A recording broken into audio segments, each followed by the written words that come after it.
গল্প পেবাকার সত্যি কথা কোরিয়ান বাই পডকাস্ট। শুরু করার আগে আপনাদেরকে আমি লাইভ থেকে বলছি আমার কোরিয়ান বাই চ্যানেল থেকে নতুন কন্টেন্ট হবে, সেটা হলো পডকাস্ট। আপনাদেরকে একটু পডকাস্টের জন্য একটু সহজভাবে বলে দিলে, পডকাস্ট হলো একজন আর আরেকজন সাথে কনভারসেশন করবে একটা টপিকস নিয়ে, আপনাদের অডিয়েন্স হয়ে এই কনভারসেশন শুনবে। তাই আজকে প্রথম গেস্ট হলো, আমি ওনার সাথে আগে প্রি মিটিং করেছি। Is a amazing guy. Introduce করবো আমার পডকাস্টে প্রথম guest mister Shafi. Yeah, thank you very much, mister Kim, or আপনাকে সবাই কোরিয়ান ভাই হিসেবেই জানে। সো আমিও ফার্স্ট কমিউনিকেশনে কোরিয়ান ভাই বলেই অ্যাড্রেস করছি। It was an honor to talk with you and eventually talk about something really important যেটা happening and also আমাদের কিছু একটা করার ট্রাই করতেছি আমরা in বাংলাদেশ যেটা সম্পর্কে। So yeah, thank you very much for inviting me to the podcast, Mr. Korean Bhai. আচ্ছা, ধন্যবাদ।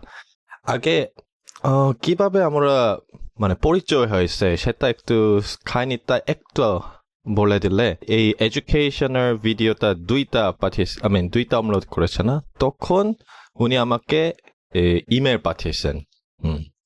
তারপরে ওনার সাথে আমরা এই যোগাযোগ করে আমরা যদি পডকাস্ট করলে কেমন, তারপরে এই আগে প্রি মিটিং করেছে, প্রায় আমরা 3 ঘন্টা ধরে বাংলাদেশের এডুকেশন নিয়ে আলোচনা করেছে। তারপরে আমি মনে করছি এটা মানুষটাকে শেয়ার করলে খুব ভালো হবে। তারপরে can you explain Shafi who you are, আপনি একটু পরিচয় করে দেবেন? আর যদি পারলে অবশ্যই আপনি পারবেন বাংলায় একটু আপনাকে পরিচয় করতে পারবেন? হ্যাঁ, অবশ্যই বাংলাদেশের মানুষ বাংলায় পরিচয়ে পর্বত দেওয়া এটা সমস্যা নাই। আমার নাম সামিউল্লাহ ইবনে শফি এবং আমাকে সামি হিসেবে অ্যাড্রেস করা যায়, আবার শাফি হিসেবে অ্যাড্রেস করা যায়। আমি এইচএসসি দিয়েছি 2024 সালে, অর্থাৎ ইন্টারমিডিয়েট পরীক্ষা, এবং আমি পড়ালেখা করেছি হচ্ছে খুলনা পাবলিক কলেজ থেকে। আমি খুলনাতেই জন্মাইছি। সো কারেন্টলি বর্তমানে আমি আমার গ্যাপ ইয়ারে আছি, অর্থাৎ আমি এখনো কোনো ইউনিভার্সিটিতে এনরোল হই নাই। আমি এখনো জীবন নিয়ে চিন্তা ভাবনায় আছি, এবং এর পাশাপাশি আমি বলবো আমার ক্যারিয়ারে আমি যদি একটু বিবরণ দিই, আমি বর্তমানে এন্টারপ্রাইজ লেভেলে ২টা কোম্পানিতে কাজ করছি অ্যাজ এন ইঞ্জিনিয়ার এবং অলসো অ্যাজ এ ডিজাইনার, এবং পাশাপাশি আমি মুক্ত পেশাজীবী হিসেবে কাজ করি, অর্থাৎ ফ্রিল্যান্সিং যেটাকে বলে। তো এই রিলেটেড সেবা আমি ইন্টারনেটে দিয়ে থাকি গত ৮ বছর থেকে। সো আমি শুরু করছি এটা ২০১৮ এর দিকে, এবং এছাড়া আমি ব্লকচেইন ইন্ডাস্ট্রিতে আমি গবেষণা করেছি। আমার কিছু রিসার্চ হোয়াইট পেপার আছে, এবং আমি এর পরবর্তীতে মেন্টরশিপ দিয়েছি কিছু মানুষকে। আমি স্ট্যানফোর্ড ইউনিভার্সিটির অনলাইন কোর্সেও কোডিং শিখিয়েছি, যেটা হচ্ছে কোডিং প্লেস সেখানে। এবং বর্তমানে আমি বাংলাদেশের এডুকেশন সিস্টেম নিয়ে যে পডকাস্টে আসছি, এটার একটা বড় কারণ হচ্ছে আমি নিজেও নিজের প্রাথমিক শিক্ষা থেকে শুরু করে কলেজ, অর্থাৎ মাধ্যমিক পর্যন্ত আমি এই জিনিসের ভুক্তভোগী নিজেও। তো আমার এটা সবসময়ই খুবই জরুরি একটা বিষয় মনে হয়েছে নিজের কাছে। সে কারণেই আমি এই বিষয় নিয়ে কথা বলতে ইচ্ছা প্রকাশ করেছি। তাহলে আপনাকে সামি ভাই করে ডাকলে ভালো না শাফি ভাই এরকম করে ডাকলে ভালো? যেকোনো কোনটা কিছু আপনার জন্য বললে সহজ? আমার জন্য সমস্যা নাই। আপনি সাফি যেহেতু বলেছেন, আপনি সাফি দিয়েই আ কন্টিনিউ করেন। এটা সমস্যা হয় না। আচ্ছা, জয়তো এই শাফি ভাই বলছে আজকের টপিক হলো বাংলাদেশের এডুকেশনাল সিস্টেম। জি তারপরে আমরা ডিপ করে যাওয়ার আগে উনি তো ওনার ক্যারিয়ারের জন্য বলছে 2018 থেকে জি 2018-তে আপনার বয়স কত ছিলেন? আমি জন্মগ্রহণ করছি 2005 সনে, সো 18 তে কত হওয়ার কথা, 13। জি 13। তাহলে জি 13 বয়স থেকে আপনি মানে আপনার নিজের জন্য কাজ করেছেন, তাই না? জি জি আচ্ছা, আমরা এই ঘটনা একটু পরে আলোচনা করব, কিন্তু ওইটা বলার আগে আপনি তো আমার এডুকেশন ভিডিও, যে প্রবলেম অফ বাংলাদেশ এডুকেশন, এটা দেখেছেন না? জি এটা দেখে আমি মনে করি যে আমি তো বাইরের লোক, বিদেশি, জি হয়তো অনেকদিন থেকেছে। জি আপনি ওই ভিডিওটা দেখে মনে হয় এটা আচ্ছা, আই অ্যাগ্রি, কিন্তু কয়েকটা আই ডিসঅ্যাগ্রি, এরকম মনে আপনার ওপিনিয়ন তো থাকতে পারে। আপনার তো রিয়াকশনটা কেমন ছিলেন আমার এই এডুকেশন ভিডিও দেখে, প্রবলেম অফ বাংলাদেশ? আচ্ছা। আম প্রথমে যখন আমি ভিডিও থাম্বনেল দেখি, সর্বপ্রথম থাম্বনেল থেকেই স্টার্ট করি। তো থাম্বনেল দেখার পরবর্তীতেই আমার প্রথমে আনন্দ লেগেছে, এক প্রকারের খুশি হয়েছি আমি। কারণ একটা বিষয় যেটা নিয়ে আমি চিন্তিত, খুব বেশিভাবে চিন্তিত এবং অনেক দীর্ঘ সময় থেকে, আম এবং আমার পাশাপাশি সমসাময়িক যেসব ছাত্রছাত্রী আছে আমি তাদেরকেও কয়েকজনকে দেখছি যে অনেক খারাপ অবস্থা দিয়ে গেছে এই সিস্টেমের কারণে, হুম আম এই ব্যবস্থার কারণে। তো আমি যখন এটা দেখছি যে কোরিয়ান ভাই একটা ভিডিও করছে এডুকেশন সিস্টেম নিয়ে।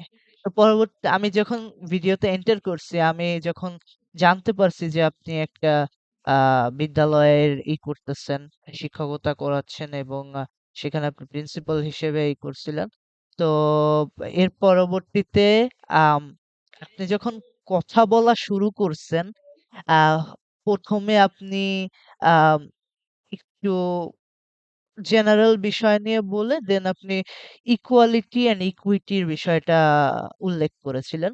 তো এবং সেখানে আপনি একটা ভালো উদাহরণও দিয়েছিলেন অ্যাবাউট স্পোর্টস। ৩ জন স্পোর্টস দেখার ট্রাই করতেছিল। তো ইয়া তো এর পরবর্তীতে আপনি নলেজ টাইপ নিয়ে মানে এডুকেশন লেকচার টাইপ নিয়ে কথা বলছেন। তো এইটা আমার খুব বেশি আমাকে কি বলে যেটাকে বলে আঘাত করছে এক প্রকারের। আঘাত বলতে নট নেগেটিভলি, নেতিবাচকভাবে নয়। সেটা হচ্ছে আমি বুঝতে পারছি যে আমাদের যে লেকচার সিস্টেমে এটা আসলে হুম আদর্শ নয়। কিন্তু এই হুম জিনিসটা আসলে বুঝতে পারতে গেলে তার অবশ্যই এই জিনিসটা নিয়ে ফিল করতে হয়, অনুভব করতে হয় এই বিষয়ে এবং এটা নিয়ে চিন্তা করতে হয়। এবং পরবর্তীতে যখন আপনি আ আপনাদের ক্লাসের অ্যাসেসমেন্ট নিয়ে বলছেন যে তাদেরকে আপনারা হুম আ আ বিভিন্ন গ্রুপে ভাগ করে অ্যাসাইনমেন্ট দিছেন এবং এই মাধ্যমে আপনি তাদেরকে শিখানোর করছেন। এবং একটা গ্রুপের কথা বলছেন যারা নরমাল লেকচারে তারা দুর্বল ছিল। কিন্তু পরবর্তীতে হুম যখন তাদের আপনারা প্রেজেন্টেশন উপস্থাপনার দিকে নিয়ে গেছেন, সেই ক্লাসে তারা আ অনেক ভালো আ করছে। অনেক ভালো নিজেকে অনেক ভালো হিসেবে প্রমাণ করছে। তো সেই ক্ষেত্রে এই জিনিসটা অনেক বড় একটা ভাবার বিষয় আমাদের এডুকেশনে। আমাদের এডুকেশনে অনেকটা জেনারেলাইজড। ইটস লাইক আ মানে একটা সমাধান দিয়ে সবার সাথে সব মানে একটা সমাধান সব ধরনের সমস্যা ফিক্স করার জন্য বানানো। It's like one sides hmm fitting all. So এই জিনিসটা বানানোর হুম চেষ্টা করা। এটা একটা জিনিস। আ কিছু জিনিস বলা হইছে, আম এবং কিছু জিনিস আমি আপনার লাইভ ভিডিওতেও দেখছি। যেমন আ রিসেন্ট লাইভ করছেন যেখানে আপনি ২ টা জিনিস অ্যানাউন্স করছেন। আ সেইখানে আপনি বলছেন যে এক্সাম অর্থাৎ পরীক্ষার ব্যবস্থাটা নিয়ে আপনি অনেক বেশি সবচেয়ে বেশি চিন্তিত। তো পরীক্ষার ক্ষেত্রে আমি বলব এইটার ক্ষেত্রে আমি আহ, পুরোপুরি সহমত না, আবার অনেকটা সহমত প্রকাশ করি। কারণ হুম পরীক্ষার সিস্টেম ব্যবস্থাটা খুবই আহ, এখন ভালো নয়, কিন্তু আমাদের যে পুরো সিস্টেমটা, ওই সিস্টেমটারই বড় একটা পার্ট পরীক্ষা। তো আমরা যদি সিস্টেমটা অপটিমাইজ অর্থাৎ ঠিক করার চেষ্টা না করে আমরা পরীক্ষাটা করে দিই, তাহলে ওই সিস্টেমটা আর চলতে পারবে না, এগোইতে পারবে না। হুম তো এই কারণে ওইটা একটা হুম বড় পার্ট, সো এটা আমরা রিমুভ করাও অনেক কঠিন। এটা একটা yeah that's it for now, generally যদি কথা বলি। হুম yeah. আমি মানুষদেরকে এই কথা বললে এখানে যে ইউকেতেও বাংলাদেশি বন্ধুদের আছে হুম, ওনাদের সাথে আমার মাইন্ডটা শেয়ার করলে আমাকে বলে কেন তুমি টাইম এরকম ইউজ করতেছো ইউকে থেকে জি, চাকরি পেয়ে ভালোভাবে তোমার জীবন থাকুক জীবনে বাংলাদেশ চেঞ্জ হয়ে যাবে না তখন আমি তাদেরকে বলে তোমাদের মতো মাইন্ডসেটের কারণে চেঞ্জ হচ্ছে না দৃষ্টিভঙ্গি, কিন্তু ইয়া, but, but I agree আমি তো I agree that আমার চিন্তা হলো অনেকে ideal type of thinking আদর্শবাদ। যেমন জি আপনি সেটা বলছেন যে এডুকেশন সিস্টেমে আমি পরীক্ষা হলো সমস্যা কিন্তু হঠাৎ করে পরীক্ষা রিমুভ করলে এই জেনারেশনের মানে খেউস হতে পারে আমি এক বছর এসএসসি করছি পরের বছর থেকে এসএসসি নাই তাহলে কি পরে জেনারেশনে কি স্টাডি করব মানে অনেক খেয়াটিক হতে পারে তাই চেঞ্জ হলো মনে হয় আরেকটু সময় নিয়ে হুম। আস্তে আস্তে চেঞ্জ করতে হবে হুম ইটস এ আমি গুড যদি পয়েন্ট ওইটায় একটু মানে বিশদ বর্ণনা দিতে চাই পরীক্ষার দিকটা নিয়ে। জি তো পরীক্ষা যদি আমরা মুছে দিই, যদি আমরা সরাই দিই, সমস্যা কেন হবে? কারণ আমাদের যে ব্যবস্থা, শিক্ষা ব্যবস্থা, এটা মূলত হুম আমাদের একটা চাকরি জীবনে একটা সংযোগ করা আছে। কিরকম সংযোগ? হুম যে চাকরি জীবনে যখন কেউ নিয়োগ দেয়, হায়ার করে, আ তো হুম আমাদের তো অনেক প্রতিযোগিতা, অনেক মানুষের অনেক প্রতিযোগিতা। তো আমাদের ব্যবস্থায় এরকম কোনো ইভ্যালুয়েশন এর সিস্টেম নাই নিয়োগের ক্ষেত্রে। যে হুম সহজে হুম আমরা বলতে পারবো যে yes he is a skilled person, সে ভালো এবং সে দক্ষ নয়। এইভাবে আমরা বলতে পারবো। এরকম হুম সিস্টেম খুব কম। এই কারণে আমরা কি করি? আমরা রুল অফ থাম্ব ইউজ করি। অর্থাৎ আমরা সহজে একটা ইভ্যালুয়েশন করি। কিরকম? যেহেতু তার ভালো মার্ক আছে পরীক্ষায়, ভালো নম্বর আছে, সেহেতু আমি ধরে হুম নিতে পারি যে সে ইনস্ট্রাকশন ফলো করতে পারে। তার ধৈর্য ক্ষমতা অনেক বেশি। সে মানে কষ্টের ভিতর থেকেও অধ্যবসায়ী হইতে পারে। অর্থাৎ সে পারসেভার করতে পারে। ঠিক আছে? তো হুম এইটা ধরে নেয় তারা। যেহেতু নম্বর ভালো পেয়েছে সেহেতু তার হার্ড ওয়ার্ক এর অ্যাবিলিটি ভালো। তো এই কারণে এইটা একটা কি বলে? এটা একটা সেফগার্ড হিসেবে কাজ করে মানে নিয়োগের ক্ষেত্রে। তো এই কারণে এইটা রেখে দেওয়া হইছে। যেহেতু আমাদের হুম আমরা কিছু মানুষ আছে ইনিশিয়েটিভ নিতে চায় না। আর কিছু ক্ষেত্রে আছে ইনিশিয়েটিভ নেওয়ার ক্ষমতা আমাদের কম। ২ টা কারণেই আমরা ওইটা রেখে দিচ্ছি। কারণ পরীক্ষা হুম সরাইলে এই সিস্টেমটা মানে কি বলে? লক্ষ্য হারিয়ে ফেলবে এই ব্যবস্থাটা। কারণ এই হুম ব্যবস্থাটার একটা বড় অংশ হচ্ছে পরীক্ষা। ঠিক আছে? কারণ পরীক্ষা হুম দিয়েই আমরা কিন্তু যাচাই করি কে ভালো ছাত্র, কে খারাপ ছাত্র। হুম আমাদের আর যাচাইয়ের কোনো আচ্ছা সিস্টেমই রাখা হয়নি দুর্ভাগ্যবশত। হুম হুম আমি পার্সোনালি মনে করি সেটা তো ইন্ডাস্ট্রির সাথে ইকোনমির সাথে কানেক্ট করা আছে যেমন ফ্যাক্টরি অথবা কোম্পানি থেকে তাদের মানুষদেরকে হায়ার করার সময় আপনি বলছেন যে এরকম স্কোর দেখতে হবে জি, তারপরে ওইটা স্কোর দেখে ভালো স্কোর পাওয়ার মানুষকে হায়ার করার চান্স বেশি আছে তাই না জি, কিন্তু আমি মনে করি এই কারণে যে প্রত্যেক বছরে এসএসসির পরে যে স্টুডেন্টদের কয়েকজন স্টুডেন্টদের সুইসাইড করে অথবা জি, অনেক নার্ভাসে থাকে আমি মনে করছি কারণ হচ্ছে যে এই একটা পরীক্ষার উপরে স্টুডেন্টদেরকে অনেক প্রেশার দেয় কারণ জি, 뭐 পরীক্ষা খারাপ হলে চাকরি পাবো না পরীক্ষা খারাপ হলে আমার ফিউচার পুরোপুরি শেষ পরীক্ষা এই জন্য প্যারেন্টসদেরও পরীক্ষার উপরে অনেক গুরুত্ব দেয় মানে তুমি এই পরীক্ষা ভালো হলে মানুষদেরকে দেখো এটা হলো জি, আমার বাচ্চার এসএসসি রেজাল্ট দেখো জি, কিন্তু ওইটার কারণে আবার অনেক যে নার্ভাস অথবা প্রেশার থাকে জি, তাই এই কারণে মানুষরা এই পড়াশোনার চেয়ে এই ভালো স্কোর পাওয়ার জন্য আমার মনে হয় আরো আরো টাইম স্পেন্ড করি আর কি মানে কয়েকটা নলেজ এক্সপ্লোর করার জন্য করে না কিন্তু একটা পরীক্ষা আসবে কিনা শুধু সেটাই গুরুত্ব জি, না, পরীক্ষায় আসবে কিনা আসলে আমি পড়াশোনা করব না আসলে করবই না এটা যদি সিলেবাসে না থাকলে ভুলে যাব তা I think that's the important জিনিস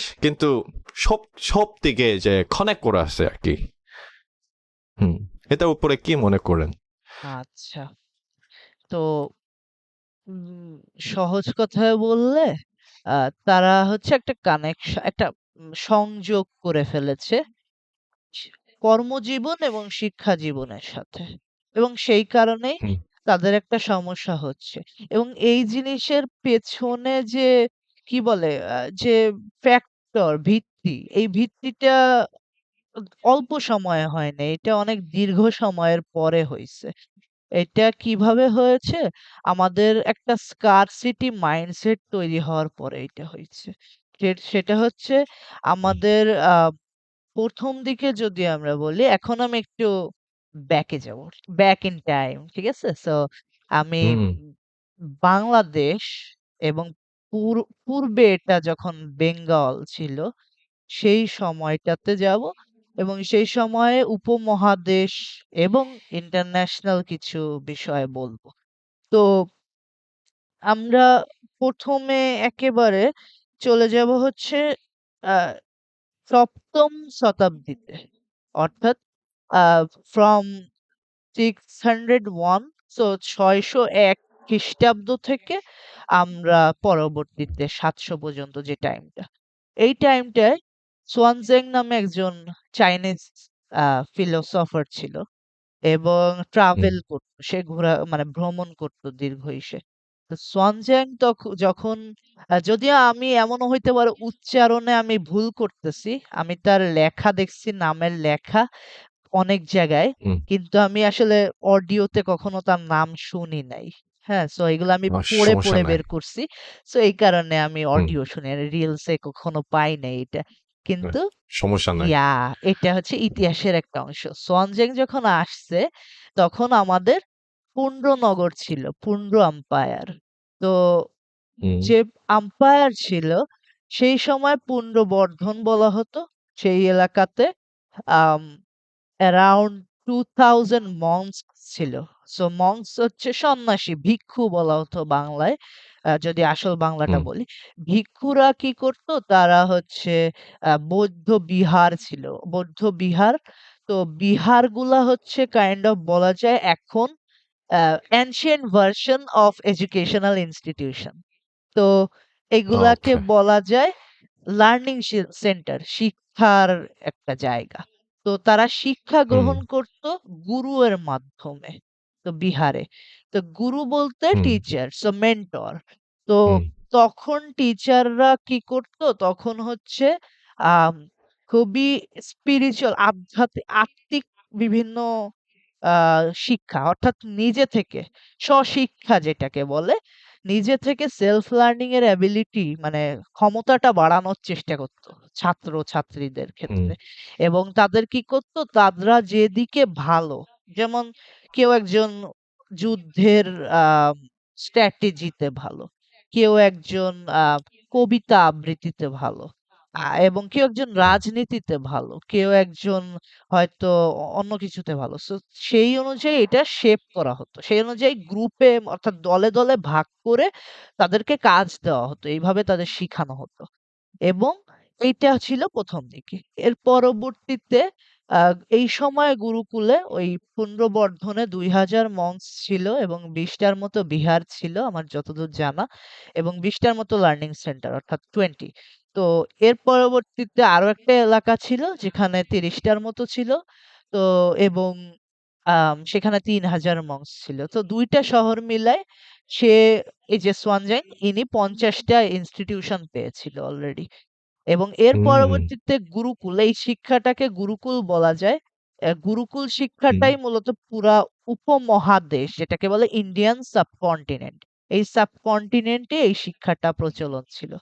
তো এই সময়ে আহ আম, আমি আসলে কিছু জিনিস নোট করি। I have a bad memory, okay, আমার মেমোরি একটুই। সো সমস্যা আমি নাই। নামটা মনে রাখতে আমার এই এই আরেকটা জিনিস, আমি কিন্তু ছাত্র জীবনে আমি পড়ালেখায় খুব বেশি দুর্বল ছিলাম না। কিন্তু আমার জি, ২ টা কারণে শিক্ষা জীবনে একটু খারাপ লাগতো। একটা হচ্ছে এই যে মানে প্র্যাকটিক্যালিটি একটা, মানে ইউজেবিলিটি, আমি হুম, ব্যবহার করতে পারতেছি কিনা কিংবা আমি শিখতেছি কিনা কিছু, এইটা। যেটা আপনি হুম, বলছেন যে আমি নম্বরের জন্য পড়তেছি কিনা, এইটা। আর হুম, আরেকটা জিনিস হচ্ছে আম মেমোরাইজেশন। এবং হুম, মেমোরাইজেশন অর্থাৎ মুখস্থ করা, এবং এমন এমন জিনিস যেমন একটা সাল মুখস্থ করা। এবং আমাদের বইগুলাতে অনেক ডেটা ছিল যেগুলা নিউমেরিক্যাল অর্থাৎ সংখ্যা দিয়ে, এবং এত সংখ্যা মুখস্থ করা আমার কাছে একটু ভিত্তিহীন মনে হইতো। এবং হুম, এখন আসলে দেখা যাচ্ছে যে যুগ যত এগোচ্ছে, এই ডেটা মনে রাখার থেকে, অর্থাৎ উপাত্ত মনে হুম, রাখার থেকে সেইটাকে ব্যবহার করার ক্ষমতাটা বেশি জরুরি। ঠিক আছে? তো হুম, হুম। এইখানে আমি যদি বলি, তার নাম হচ্ছে শিলাভদ্র। ঠিক আছে? শিলাভদ্র ছিল আচার্য অর্থাৎ শিলাপত্র। টিচার, এবং তার আন্ডারে অনলি শিলাভদ্রর আম সাথেই ১০,০০০ রেসিডেন্ট স্টুডেন্ট ছিল। সে ১০,০০০ হুম, স্টুডেন্টদের শিখাইতো একা। সো একা হয়তো না, তার হয়তো অ্যাসিস্ট্যান্ট ছিল। Hmm, but he he or she was the main lead, the coordinator. So ওই হুম, সময়ে এত বড় স্কেলে করাও কঠিন ছিল। তো এটা এমন না যে গুরুকুল একটা ছোট পরিসরে করার একটা এডুকেশন। এটা এমন ছিল যে গুরুকুল কিন্তু আমরা চাইলে বড় পরিসরে করতে পারতাম। এটা একটা প্রুফ। কারণ একজন যদি হুম, ১০,০০০ কে শিখাইতে পারে, এটা সার্টেনলি একটা ইউনিভার্সিটি লেভেলেও এরকম শিক্ষা আনা সম্ভব। তো এর পরবর্তীতে, গুরুকুলের পরবর্তীতে ১২০১ খ্রিস্টাব্দ, ১২০০ থেকে ১২০১ থেকে আমাদের ব্রিটিশের আগ পর্যন্ত। সো ওই সময়টা হুম, আমাদের ছিল মুসলিম শাসন। তো basically hmm, Khilji and everyone else. তো যখন মুসলিম শাসন আসলো, তারা গুরুকুলটা মোটামুটি ভাবে উইক, মানে দুর্বল করে দিল আস্তে। কারণ তারা ওই হুম, বিলিফে ছিল না, তারা ধার্মিকভাবে ওই বিলিফটা রাখতে পারে নাই। এই ক্ষেত্রে আপনি হয়তো বলতে পারেন তারা এক্সট্রিমিস্ট অর সামথিং, বাট আমি ওই দিকে যাব না। আমি বলতেছি যে তারা কি করছে জাস্ট। তো তারা ওইগুলা কমায় দিছে। কারণ তারা বিশ্বাস করত মুসলিম এডুকেশন, রিলিজিয়াস এডুকেশন। তো তাদের রিলিজিয়ন হুম, যেহেতু মুসলিম ছিল, তারা ওইটা প্রমোট করত। এর পরবর্তীতে তারা মাদ্রাসাতে আহ ফান্ডিং দেওয়া শুরু করছে। তো মাদ্রাসা শিক্ষা তখন বড় পরিসরে হলো বাংলায়, এবং মাদ্রাসা শিক্ষা হুম, আহ স্টুডেন্ট বাড়লো।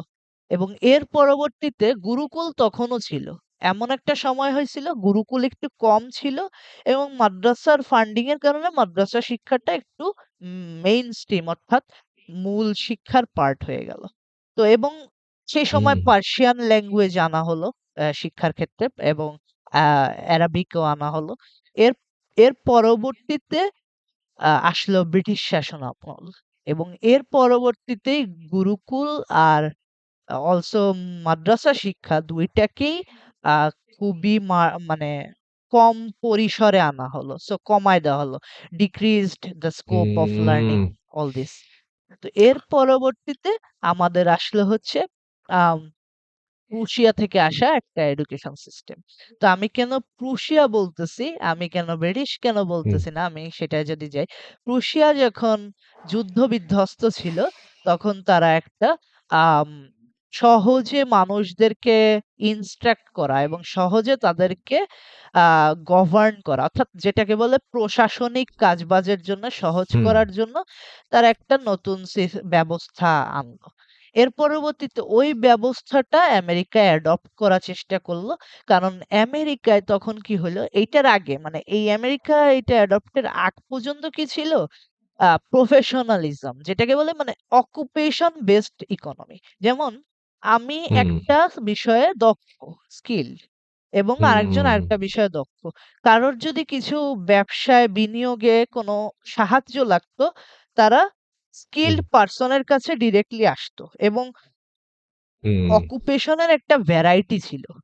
তো যখন আমেরিকায় জন ডি রকেফেলার বিশেষ করে এবং অন্যান্য যারা বিজনেস টাইকুন, যেটা বড় ব্যবসায়ী, তো তারা যখন কি হইলো, তারা অনেক বড় পরিসরে হইলো, তারা বাংলাদেশ কিংবা ভারত উপমহাদেশের কোনো ব্যবসায়ীর থেকে অনেক বড় পর্যায়ে গেল। তো তারা কি হইলো, তাদের অনেক ওয়ার্কার দরকার হইলো। এর আগে কিন্তু কোনো ব্যবসায়িকের এত নিজস্ব কর্মী দরকার ছিল না। তো এরকম হয়ে গেল। তো তাদের ফ্যাক্টরি চালানোর জন্য তারা এই ধরনের এডুকেশনটা অ্যাডপ্ট করলো আমেরিকায়। এবং হুম, আমেরিকার সরকারকে ফান্ডিং দিল, সরকার ওইটা মেইনস্ট্রিম করলো। মেইনস্ট্রিম করলে এবং ব্রিটিশ এটা জানতে পারলো, এবং যখন কলোনাল কনোলা আই উড সে জাস্ট উপনিবেশ বাংলায় বলবো। সো আমার আমার ইংলিশ প্রোনাউন্সিয়েশন একটু কয়েক সময় সমস্যা হয়, বাট ইয়া। তো উপনিবেশ যখন হইল তখন এই এডুকেশন শিক্ষা ব্যবস্থাটা আসলো। তো এবং তখন থমাস ম্যাকাউলে, সে হচ্ছে সেক্রেটারি অফ ব্রিটিশ এম্পায়ার ওই সময়, যে আর কি শিক্ষা ব্যবস্থা নিয়ে দেখতো। তো শিক্ষা ব্যবস্থায় তারা চাইলো কর্মী বেসড শিক্ষা, এবং শুধুমাত্র ইংলিশ মিডিয়াম কিছু ইনস্টিটিউট করে শুধুমাত্র যেসব কর্মীর পোটেনশিয়াল আছে, যাদের তারা চাইলো যে এরা সরকারি কাজ করতে পারবে, শুধুমাত্র তাদের একটু ইংলিশ মিডিয়াম ইনস্টিটিউশনে পড়াইতো। কিন্তু হুম, বেশিরভাগদের একটা এমন একটা এডুকেশনাল সিস্টেম দিল যেটা জাস্ট ক্লার্ক বেসড, অর খুবই বেসিক কাজের জন্য এবং ইনস্ট্রাকশন ফলো করার জন্য বেস্ট। এর পরবর্তীতে হুম, নাও এর পরবর্তীতে কলোনি শেষ হইলো। ইন্ডিয়া পাকিস্তান বিভক্ত হইলো 1947। 1947-এ হুম, বিভক্ত হইলো, এবং এর পরবর্তীতে আমাদের পাকিস্তানে একটা রুল ছিল। রুল আসলো। তো রুলের পরবর্তীতে হুম, আমাদের কি হলো, আমাদের ইকোনমিক্যালি একটু এফেক্ট হইলো, যেটা সবাই জানে, আমাদের যুদ্ধ হইলো। এবং তারপরে আমাদের কি হইলো, এই সময়টা আমি যদি 1971 এবং 47 এই পিরিয়ড, পুরো পাকিস্তান রুলের পিরিয়ড বলি, এই সময় এভারেজে হুম, পুরা জনসংখ্যার অনলি 18% মানুষ শিক্ষিত ছিল, হুম, লিটারেট ছিল। তো 18% অনেক কম, এবং এর ভিতরে যারা ট্যালেন্টেড ছিল, যারা খুবই বুদ্ধিজীবী এবং যারা কিছু পরিবর্তন করার কি বলে একটা মেধা হুম, ছিল, তাদেরকে কমায় দেওয়া হয়েছে। কিভাবে? তাদেরকে 1971 যখন আসলো, তো 71-এ হুম, প্রথমে হচ্ছে গণ অভ্যুত্থানের আগে তো কিছু হয়েছিল, বাট আমি যদি ডিরেক্ট 71-এর কথা বলি, 71-এ আমাদের আহ ফার্স্টে 25শে মার্চ, 25th মার্চ, ওই সময় একটা অপারেশন করা হলো, এবং 14ই ডিসেম্বর আরেকটা অপারেশন। দুইটা অপারেশনের কারণে আমাদের যারা টপ মেধার ছিল, যাদের কিছু পোটেনশিয়াল ছিল চেঞ্জ করার কিংবা লিটারেসি বাড়ানোর, হুম, এটাও কমায় দেওয়া হলো। সো আফটার 71 আমাদেরকে এডুকেশনে অনেক ফোকাস করা হলো, কারণ শিক্ষার হার অনেক কম ছিল। তো হুম, 1972 থেকে এটা আবার ঠিক হইলো। তো এখন আমি বলি, এটা তো ইতিহাস। এবার আমি বলি, এইটা কেন আমাদের নম্বরের একটা চিন্তাধারায় নিয়ে আসছে, মানে চাকরির একটা চিন্তাধারায় আনছে। তো হুম, সারা পৃথিবী যখন আহ নিজেদের এডুকেশন সিস্টেম করলো, তারা কি করছে, তারা নিজেদের নিডস, অর্থাৎ চাহিদা এবং প্রয়োজন, এগুলা কিন্তু বুঝে শিক্ষা ব্যবস্থাটাকে মডিফাই করার চেষ্টা করছে। তো এই কারণে হয়েছে কি তারা অবজার্ভ করছে এবং ইমপ্রুভ করছে। কিন্তু সেই ক্ষেত্রে আমাদের বাংলাদেশে যেহেতু একটা খুব বেশি মেধার পরিমাণ কম ছিল এবং পরবর্তীতে আমরা ইকোনমিক্যালি অর্থনৈতিকভাবে অতটাই ছিলাম না। আমরা কি করছি? আমরা যখন আমার রিসোর্সেস না থাকে তখন কি হয়? আমার যে একটা সলিউশন আছে, একটা সমাধান সেটাকে আমি বেশি বদলাইতে চাই না। তাই না? সো যখন আমার একটা জিনিস একটা suppose I have a mouse working mouse হ্যাঁ? তো আমার হুম, এখন অর্থনৈতিক একটা নাই। তেমন একটা সিচুয়েশন নাই। নতুন একটা ধরেন একটা RGB গেমিং মাউস কেনার। But I would say যে let it be as is. তো সেরকম সিচুয়েশনটা হইল। আমরা ব্রিটিশের কলোনাইজেশন এর যে শিক্ষা ব্যবস্থা সেটাকে আর পরিবর্তন না করে ওইভাবে রেখে দিছি এবং ওইটাকেই আমরা ফান্ডিং দিয়ে ওইটাকেই আমরা বৃদ্ধি করার চেষ্টা করে সব জায়গায় আনার চেষ্টা করছি। কারণ ওইটাকেই আমরা শিক্ষা হিসেবে জানতাম তখন। তো ওইটাকেই আমরা হুম, সারা পৃথিবীতে মানে সরি সারা জাতীয়ভাবে আ ছড়ানোর চেষ্টা করছি। এর পরবর্তীতে হুম, আমাদের ওইটা অ্যাডপ্ট হইলো এবং এর পরবর্তীতে এখন যেটা হচ্ছে ২০১০ সালেও আমাদের অনেক জাতীয় পলিসি আসছে। আমাদের অনেক হুম, নতুন অ্যাসেসমেন্ট এর নিয়ম আসছে। আমাদের সৃজনশীল আসছে ২০১২ সালের পর থেকে। আ এবং সৃজনশীলের পরবর্তীতেও আমাদের সেইটা দেখা যাচ্ছে যে প্রায়োগিকভাবে প্রায়োগিকভাবে ওইটা প্রতিফলন হচ্ছে না। এবং আ হুম, ওইটা জাস্ট তাত্ত্বিকভাবে অর্থাৎ থিওরিটিক্যালি ওইটা রয়ে গেছে। তো এমনকি আমাদের ২০০০ আ আ ২৪ সাল ২৩ সালে এসেও ২৩ সালে আমাদের একটা নতুন ব্যবস্থা আনার চেষ্টা করা হয়েছে। কিন্তু সেটা ২ বছর পরে অর্থাৎ ১ বছর পরে ২৪ সালে তো সরকার পরিবর্তন হইছে। সো ১ বছর পরে ধরা যায়। ১ বছরের পরেই ওটা দেখা গেছে যে ওইটার আম মানে কি বলে? প্র্যাকটিক্যালিটিটা কম। কারণ অনেক সমস্যা ছিল। কারণ ওইটা এত বেশি পরিবর্তন করার চেষ্টা করেছে। এক হচ্ছে গার্ডিয়ান লেভেলে ওইটা কেউ মানে নাই। ২ হচ্ছে শিক্ষক লেভেলে ট্রেনিং এর অভাব এবং ৩ হচ্ছে যে অ্যাপগুলা ছিল নৈপুণ্য অ্যাপ দিয়ে ইভ্যালুয়েশন করা হইতো। নৈপুণ্য অ্যাপটায় সমস্যা ছিল অনেক এবং বেশিরভাগ শিক্ষকই ওইটা না বুঝেও অনেকে পড়াচ্ছিল। এরকম অবস্থা হয়ে গেছিল। তো আ এইভাবে আমরা কিছু চেষ্টা করছি বাট হয়নি। এবং নম্বরের এইটা কেন আসছে? ওই ব্রিটিশ কলোনাইজেশন এর কারণে আমাদের একটা হুম, মাইন্ডসেট আসছে। যেহেতু অর্থনীতি সেরকম ভালো না, আমরা ভাবছি যে হুম, যেহেতু আমাদের বড় স্বপ্ন দেখার নাই। Business business needs capital, right? So most of the hmm, time business needs capital. With a few exceptions কিছু ব্যতিক্রম বাদে। তো সেই কারণে সবাই ব্যবসার দিকে সবাই অ্যাম্বিশন এর দিকে কিংবা নিজের প্যাশন এর দিকে না গিয়ে সবাই অর্থনৈতিক জিনিসটা ফোকাস দিয়ে তারা জবের দিকে গেছে। এবং হুম, যেহেতু একটা অর্থনৈতিক ছিল এবং স্বাধীনতার পরেও আমাদের দুর্ভিক্ষ হয়েছে, ফ্যামিন। তো আমরা ওইদিকেই যাবো এটা স্বাভাবিক। এর পরবর্তীতে আমরা ফোকাস করতাম যে কি পড়লে আমাদের চাকরিতে হবে, উপকার হবে। তো হুম, এর পরবর্তীতে কি হইলো? চাকরিতে উপকার হবে কিসে? দেখা গেল যে চাকরি জীবনে নিয়োগের ক্ষেত্রে আমার পরীক্ষাটা দেখতেছে। তো এর পরবর্তীতে পরীক্ষার প্রয়োজনটা বেড়ে গেল। মানে ভ্যালুটা বেড়ে গেল। এর হুম, পরবর্তীতে আস্তে, হুম, আস্তে নম্বরের ভ্যালুটা বেড়ে গেল এইভাবেই। তো তখন কি হইলো? লার্নিং কাইন্ড অফ একটা কি বলে? লার্নিং একটা সেকেন্ডারি অর্থাৎ প্রাথমিক না। এটা একটা মাধ্যমিক বিষয় হয়ে গেল। প্রাথমিক বিষয় কি হইলো? সেটা হচ্ছে নম্বর এবং আমার সাস্টেইনেবিলিটি অর্থাৎ সারভাইভাল অর্থাৎ হুম, বেঁচে থাকার যুদ্ধ। এটা আমার ১ম হুম, হুম, হুম, হয়ে গেল প্রায়োরিটি। হুম। এটা কোরিয়ান এডুকেশনও প্রায় এক লাইনে আছে। কোরিয়াতেও 1980 থেকে ও আমি ঠিক মতো জানি না কিন্তু যে আমেরিকার সাথে এই ট্রেড শুরু করেছে তখন যে অনেক চান্স আসতো কোরিয়াতে মানে শুধু কোরিয়াতে ছোট মার্কেট ছিল কিন্তু মার্কেট এক্সপ্যান্ড হয়ে গেছে তখন কি করলো কোরিয়ান গভর্নমেন্ট থেকে এডুকেশনের উপরে অনেক ইনভেস্টমেন্ট করেছে।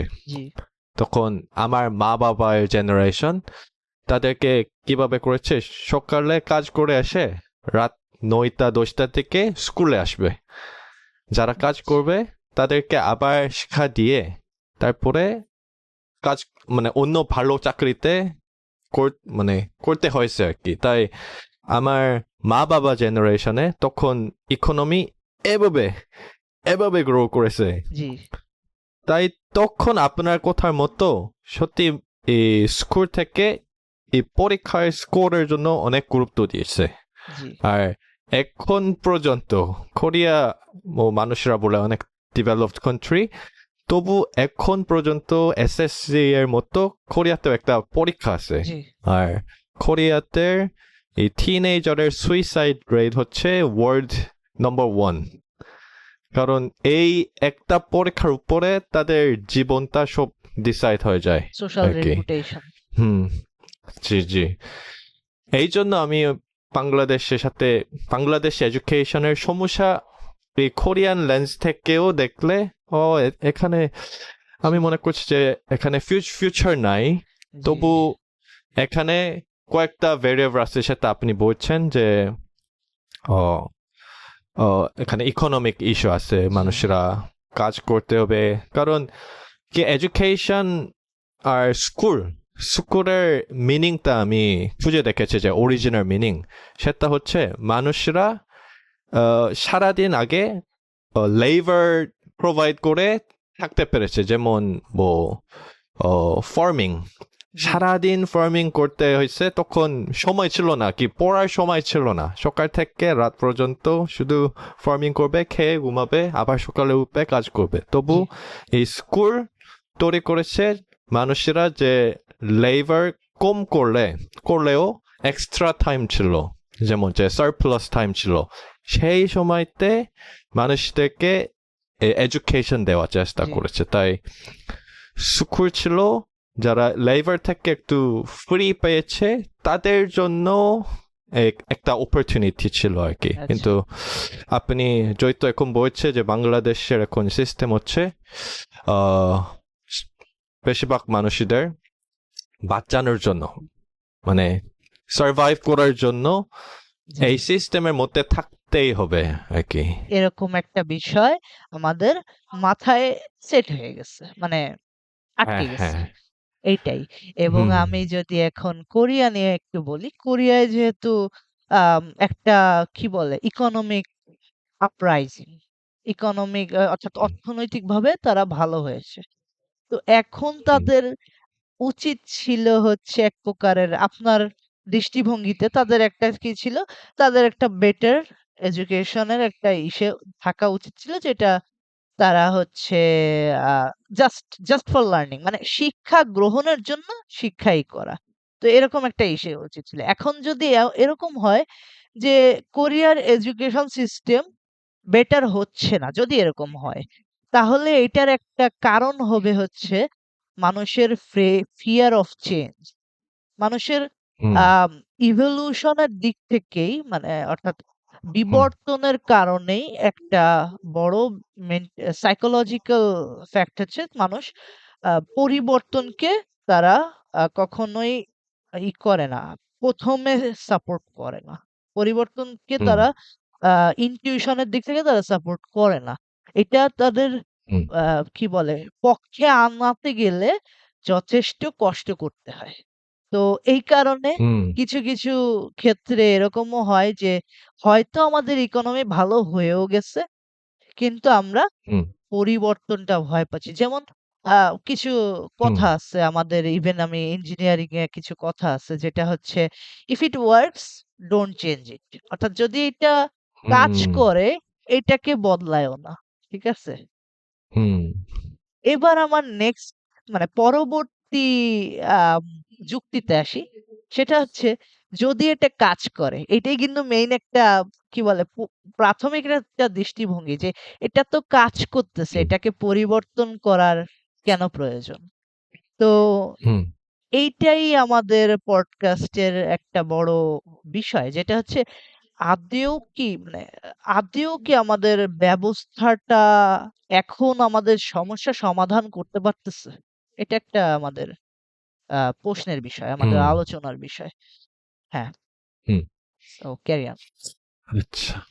আমরা একটু ওই যাওয়ার আগে আমি জি, আপনার কথা শুনতে শুনতে আহ, আপনি বলছেন যে আগেকারে আহ, অনেক যে পটেনশিয়াল স্টুডেন্ট বা একটু শিক্ষিত মানুষদের অনেক মারা গেছে আর কি, কমে জি, গেছে আর কি, এরকম জি, বলছে জি, না? এইটা যে ক্যাম্বোডিয়াতে হিলিং ফিল্ড হিস্টোরি আছে, তখন যে পলিটিশিয়ান যারা পড়াশোনা বেশ করেছে তাদেরকে সব মেরে ফেলছে। যারা চশমা পড়ে আছে, আপনি চশমা পড়ে আছে, আমি চশমা ইয়া, পড়ে আছে না, তাদেরকে সব মেরে ফেলছে। তারপর থেকে কাম্বোডিয়া এ, কখনো যে ইমপ্রুভ করতে পারেনি এখন পর্যন্ত, ওই তার কারণে। কিন্তু আমি বাংলাদেশি, ওভারঅল বাংলাদেশ যদি দেখলে, আম, যারা একটু বেশি পড়াশোনা করেছে, আমি শুধু জেনারেল ভাবে বলি, জি, যারা বেশি পড়াশোনা করেছে আর তারা স্মার্ট, আমি মনে করছি তাদের সব দেশের বাইরে চলে যায়। কারণ এখান ইয়া, বাংলাদেশ থেকে কাজ করলে এই পেমেন্ট কম, কিন্তু একই কাজ বাইরে থেকে করলে ডবল অথবা 10 ভাগ বেশি দেয়। জি, ওইটাও একটা কারণ হতে পারে যে বাংলাদেশে এডুকেশন সিস্টেম চেঞ্জ হচ্ছে না, কারণ হুম, যারা পটেনশিয়াল আছে তাদের, আমার মনে হয় সব জানি এই এডুকেশন সিস্টেমের সমস্যা, কিন্তু তারা বাইরে গিয়ে থাকে। জি, এটার উপরে কি মনে করেন? আচ্ছা। এটার আম অনেক কারণ। সো বল যদি আমরা সবগুলা পয়েন্ট আউট করতে যাই আমাদের পডকাস্টের টাইম এক্সিড হয়ে যাবে, পার হয়ে যাবে। তো আচ্ছা। হুম, কিছু বড়, বড় কারণ বললে এক হচ্ছে অবশ্যই অর্থনৈতিক একটা বিষয়।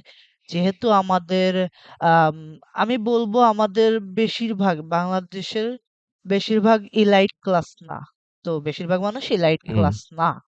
তো আমাদের বলা যায় সবারই একটা চাহিদা থাকে যে facility I need safety facility আমার হুম, পরিবারকে আমি সক্ষমতা বা মানে ভালোভাবে করতে চাই রাখতে চাই আমি তাদেরকে খুশি দেখতে চাই। হুম, এইটা একটা কারণ। তো এই কারণের হুম, কারণে তারা ভালো একটা কি বলে বেনিফিট আলা সুযোগ পাইলে বেনিফিট ওয়ালা সুযোগ হুম, পাইলে তারা ওইটা লুফে নেয় এক। এটার আরো কিছু কারণ আছে। কিছু, কিছু ক্ষেত্রে আম রাজনৈতিক কিছু বিষয় আসে এবং হুম, যদি আপনি এরকম সিমিলার কেস ইন্ডিয়াতে অনেক হয়েছে এবং if you observe the life of Nambi Narayanan, তো তাকে নিয়ে একটা মুভিও করা হয়েছে ইন্ডিয়াতে। আ য যখন হুম, তিনি অ্যাওয়ার্ড পেয়েছে তারপরে। তো তিনি অনেক বেশি অপরচুনিটিকে না বলে মানে সুযোগকে না বলে তিনি ইন্ডিয়ার আ উন্নয়নের জন্য অনেক কাজ করছে। তিনি হচ্ছে রকেট সায়েন্টিস্ট। তো হুম, কিন্তু পরবর্তীতে তার বিরুদ্ধে একটা ফেক অ্যালিগেশন করা হইছে অ্যাবাউট আ টেরোরিজম এবং সেলিং হুম, রকেট সিক্রেট মানে তা সে গোপন কিছু তথ্য বিক্রি করেছে। হ্যাঁ? এরকম একটা অ্যালিগেশন। তো এরকম কিছু জিনিস এবং সেই লোক এখনো বলে যে একটা দেশ কখনোই উন্নত হইতে পারে না যতক্ষণ না আ তা সে তার বুদ্ধিজীবীদের অ্যাপ্রিশিয়েট করতেছে। তো হুম, বেশিরভাগ মানুষ অনেকে আছে তারা টাকা চায় কিন্তু সাথে তারা অ্যাপ্রিসিয়েশন পেলে কিন্তু সমপরিমাণ একটা উৎসাহ তারা পায় এবং অনেক ক্ষেত্রে এইটাও ল্যাকিং হয়ে যায় এবং এছাড়াও হুম, কিছু পয়েন্ট কাজ করে এই ক্ষেত্রে বিদেশে যাওয়ার যে বিষয় এই ক্ষেত্রে হুম, আমাদের সিস্টেমে যদি আমরা ভালো পোটেনশিয়াল মানুষকে রাখি তাহলে কি হবে আমাদের এই কলোনাইজেশনের শিক্ষা ব্যবস্থা তারা চেঞ্জ করার জন্য চেষ্টা করবে, পরিবর্তন করার জন্য চেষ্টা করবে। এই কারণে আ যারা ডিসিশন মেকার, পলিসি মেকার তারা সবাই মিলে এরকম করে কনফর্মিস্ট ব্যাচ অনেকে আছে চায়, কিন্তু তারা আবার কনফর্মিটি বায়াসের কারণে তারা পরিবর্তন করে না। সো কনফর্মিটি বায়াস আমি মনে করছি যে যারা দেখছে ভিডিও তারা মোস্ট পিপল কিছু মানুষ জানে এবং তারা খোঁজ নিতে পারে। এটা হচ্ছে যখন আমি একটা বিষয়ে না বলার চেষ্টা করতেছি, যদি আমি সহজে বলি, আমি একটা হুম, বিষয়ে দ্বিমত প্রকাশ করতেছি, কিন্তু আমার বেশিরভাগ মেজরিটি সেই বিষয়ে পক্ষে। তখন আমার মাথায় একটা চেঞ্জ শিফট হুম, হয়। যে না, যেহেতু হুম, মেজরিটি পক্ষে আমি, আমি তখন এমনিতেই আমি তাদের পক্ষে চলে যাই। এটার একটা হুম, সাইকোলজিক্যাল ইনফ্লুয়েন্স। ঠিক আছে? এটা হয় অনেক বড় হুম, আকারে। এবং এই কারণেও তারা আর চেঞ্জ করছে না। এবং চেঞ্জ না করলে হচ্ছে কি? চেঞ্জ যেহেতু হচ্ছে না সেহেতু বেটার হচ্ছে না এবং সেই কারণে তারা অনেকে চলে যাচ্ছে। এবং এই ক্ষেত্রে আরেকটা বিষয়, ক্যাম্বোডিয়া এবং বাংলাদেশের বিষয়ে যদি আসি। হুম, ক্যাম্বোডিয়ার ক্ষেত্রে যারা লিটারেট অর্থাৎ শিক্ষিত, শিক্ষিত মানুষদের হত্যার পরে কানেকশন মানে তারা আর কখনো উঠতে পারেনি। এইটা আপনি বলছেন যে তারা উন্নয়নের ওইভাবে যাইতে পারে নাই। তো আমি যদি হুম, বলি উম শিক্ষা এবং বুদ্ধির কিছুটা গ্যাপ আছে। ঠিক আছে? মানে আ শিক্ষা এবং বুদ্ধি ২ টা আলাদা কনসেপ্ট। কারণ আমাদের শিক্ষা হুম, কিন্তু আমাদেরকে আইকিউ তে বেটার করার ট্রাই খুব কম করে। এবং যে হুম, কারণে আমাদের 4.5 অর্থাৎ ৪.৫ বছরের একটা আ নলেজ লস হয়। অর্থাৎ ১১ বছর ১২ বছরের শিক্ষায় আমরা ৪.৫ বছরের কম নলেজ মানে লস পাই নলেজে। তো অর্থাৎ আমি যদি ১১ বছর শিক্ষা গ্রহণ করি এই সিস্টেমে, আমার শিক্ষা গ্রহণের পরিমাণ হবে হচ্ছে ৬.৫ বছর। মূলত আমি ১১ বছরের কোয়ালিটিতে ওই এডুকেশন আমি পাই নাই। হ্যাঁ? এরকম। তো তো আমি যদি বলি ঠিক যাদেরকে মারা হইছিল আমাদের ইসে তারা কিন্তু একটা কি বলে they were prominent figure in terms of in many fields আরকি। তো বিভিন্ন ফিল্ডে তারা ফিগার ছিল। সো তারা এমন না যে তারা সবাই শিক্ষার হারে অনেক এগোনো। তারা ছিল আ ছবি সিনেমা পরিচালক এবং টিচার, কিছু ক্ষেত্রে শিক্ষক, কিছু ক্ষেত্রে ডক্টর এবং অনেক ক্ষেত্রে তারা সাংবাদিক ছিল। কিছু ক্ষেত্রে তারা এরকম ছিল যে তারা ইন্টারন্যাশনাল বিভিন্ন বিষয়ে বাংলাদেশকে রিপ্রেজেন্ট করত। এবং আ তো এমন না ছিল না যে এটা অনলি শিক্ষিতদের করা হইছে। এটা করা হয়েছিল কি? যাদের কিছুটা খ্যাতি ছিল, যাদের কিছুটা পোটেনশিয়াল ছিল লাইফে মানে বাংলাদেশকে কিছুটা চেঞ্জ করার, এইগুলা আরকি করে দেওয়া হইছে। তো এটা আসলে আর বেশি এর এই বিষয়ে আর ডেপথ এ যাব না। কারণ এটা ডেপথ এ গেলে it will be hmm, about politics and everything. তো আমি আর ওইটায় যাব না। হুম, এবং এর পরবর্তী এবং পলিটিক্স এর কথা যেহেতু বলেই ফেলছি, আমাদের হুম, শিক্ষায় একটা টেনডেন্সি আছে, একটা নিয়ত আছে। আমাদের একটা নিয়ত কি? আমরা শিক্ষার মাধ্যমে আমরা গণতন্ত্রকে প্রভাবিত করতে চাই। অর্থাৎ মানে আমাদের হুম, শিক্ষার মাধ্যমে আমরা ডেমোক্রেসিটাকে এফেক্টেড করতে চাই। কিভাবে? আ যখন একটা আসে, যখন একটা নতুন একটা সরকার আসে, তো যেহেতু হুম, আমাদের অপোজিশনস থাকে, তো অপোজিশনের রুল কি? তাদের ভিউ পয়েন্ট ডিফারেন্ট। তো হুম, আমরা কি করছি? আমরা শিক্ষা আর ইতিহাস মানে আমাদের যে নিজস্ব একটা যুদ্ধের ইতিহাস, যেটা লিবারেশন ওয়ার ইতিহাস, এইগুলারে কানেক্ট করে ফেলছি। কানেক্ট করা উচিত না। শিক্ষা হইতে হবে শুধু হুম, শিক্ষা গ্রহণ এবং হুম, নিজেকে উন্নত করা। এখন আমি যদি আমাদের দেশের একটা প্রফিট কিংবা দেশের একটা ভ্যালু অথবা প্যাট্রিয়টিজম এর এইটা খুব বেশি করে শিখানোর চেষ্টা করি, এটা শিক্ষার কোয়ালিটিকে এফেক্ট করে। তো যেমন হুম, আমাদের পূর্ববর্তী সরকার অর্থাৎ বাংলাদেশ আওয়ামী লীগ। তো ওই টাইমে মুক্তিযুদ্ধের একটা পার্টে করার ফোকাসের বেশি ছিল। তো এখন যদি আরেকটা সরকার আছে তাদের ভিউ পয়েন্ট যদি ডিফারেন্ট হয়, তারা ওইটা অন্যভাবে আনার চেষ্টা করবে। এতে কি হবে? আমাদের হুম, ফান্ডিং লাগবে, আমাদের ইনভেস্টমেন্ট লাগবে, আমাদের বই পরিবর্তন হবে। এটা কিন্তু আমাদের একটা আ অতিরিক্ত চেঞ্জের খরচ। একটা অপারেশনাল কস্ট আছে এটা এবং একটা শিক্ষারও চেঞ্জ হবে। মানুষ টিচারদের ট্রেনিং ও চেঞ্জ হবে আস্তে, আস্তে। সো হুম, এবং ইন ফিউচার যদি আরো অন্য গভর্নমেন্টও আসে এবং চান্সেস আছে যে নতুন গভর্নমেন্টও পরিবর্তন করবে শিক্ষায়। তো হুম, আমার এইটা একটু খারাপ লাগে যেটা হচ্ছে শিক্ষার সাথে আমি আমার পলিটিক্যাল ভিউ পয়েন্ট কে যোগ করতেছি। এইটা করা উচিত না। হুম, পলিটিক্যাল ভিউ পয়েন্ট আমার কাছে। আমি রিসার্চ গবেষণা করব। গবেষণা করে যখন আমি বড় হব, তখন আমি পলিটিক্স নিয়ে চিন্তা করব কিংবা আমার পলিটিক্যাল ভিউ পয়েন্ট আমি এক্সপ্রেস করব।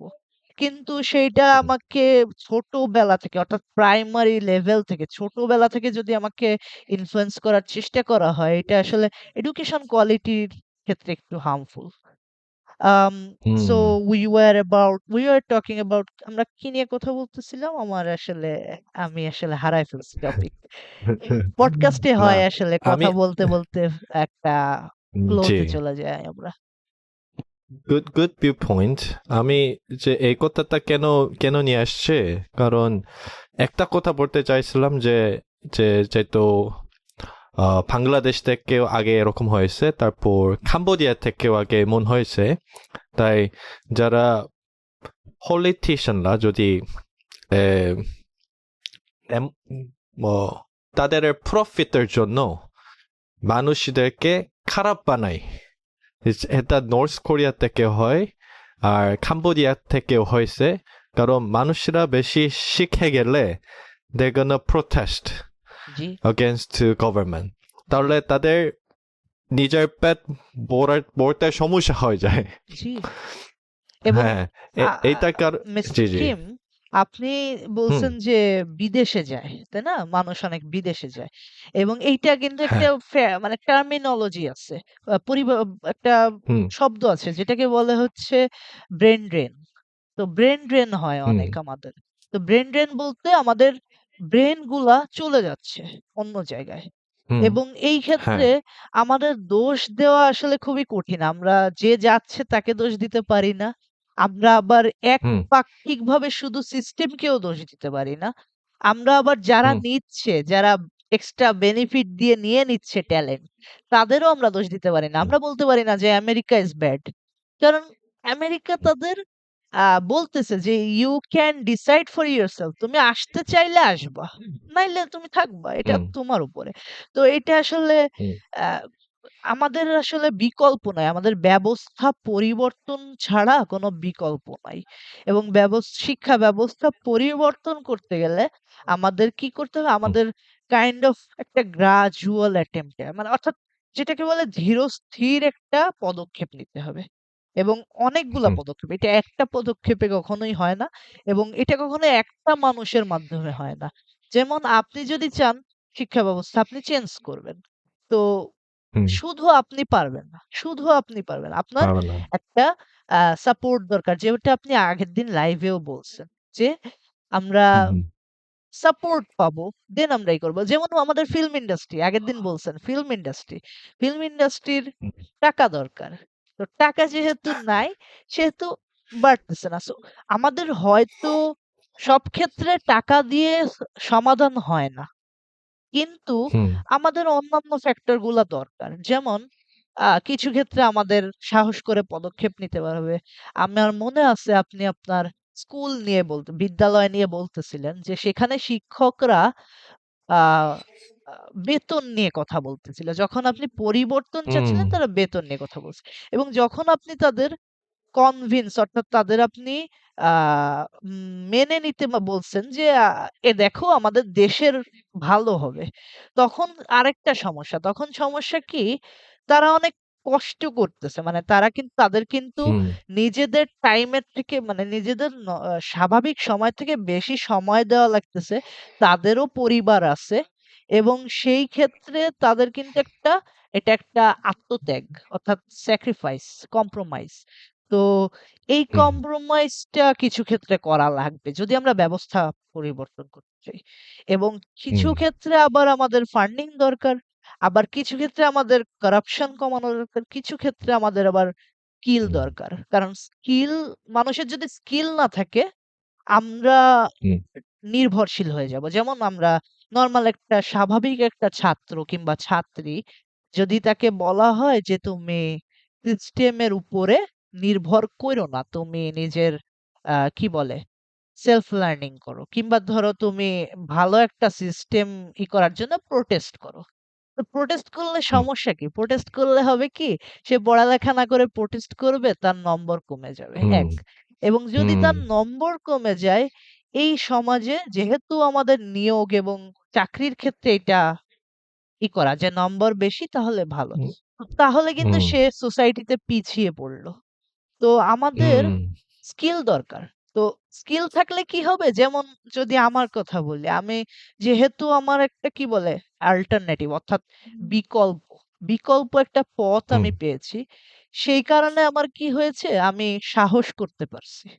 এবং এই হুম, সাহসের কারণে আমার কি হয়েছে? আমি নির্ভরশীল না, পুরোপুরি না। আমি কিছুটা শিক্ষা ব্যবস্থার উপর নির্ভরশীল। কারণ সার্টিফিকেট অনেক ক্ষেত্রে হেল্প করে, অনেক ক্ষেত্রে নেটওয়ার্কিং এ হেল্প করে। কিন্তু আমি পুরোপুরি নির্ভরশীল না। আ আমি সার্টেনলি যদি ইউনিভার্সিটি যাই, আমার ফ্রেন্ডস বানাইতে অনেক ভালো লাগবে। কিন্তু আমি পুরোপুরি নির্ভরশীল হুম, না।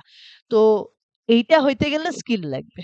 তো যখন কারোর একটা স্কিল থাকে সে কি বলে যে, "No, I am not completely dependent on education system." তো আমার তখন কি হবে? আমার হুম, ক্রিয়েটিভ হওয়ার সুযোগ আছে, আমার চেঞ্জ করার সুযোগ আছে। আমার পরিবার হুম, সেফটি থেকে বিচ্যুত হবে না। আমার সেফটিটা থাকবে। আমি যদি চেঞ্জও করতে যাই আমার সেফটিটা থাকবে। সো এইটা একটা হুম, গুরুত্বপূর্ণ বিষয়। তো এই কারণে আচ্ছা, মূলত ব্রেইন ড্রেন অর্থাৎ বিদেশে যাওয়ার একটা টেনডেন্সি হয় হুম, এবং আ হুম, আমরা যদি এট লিস্ট আমরা যদি একটা স্কিল অর্থাৎ দক্ষতা বানানোর একটা ১ম স্টেপ এটা হচ্ছে ১ম পদক্ষেপ। এটা হচ্ছে একটা দক্ষতা বানানোর শিক্ষা ব্যবস্থা করতে হবে। তাহলে আমরা হুম, ১ম স্টেপটা পার করতে পারবো এট লিস্ট। তো তার হুম। পরবর্তীতে পরেরগুলা। আচ্ছা আমি একটু চেক করি if my video is on or not. আচ্ছা, আমরা তাহলে একটু ১ মিনিট 3 ব্রেক break. নিলে কেমন? Alright, break is fine. হ্যাঁ, গল্প পেবা কার সাথে কথা কোরিয়ান বাই পডকাস্ট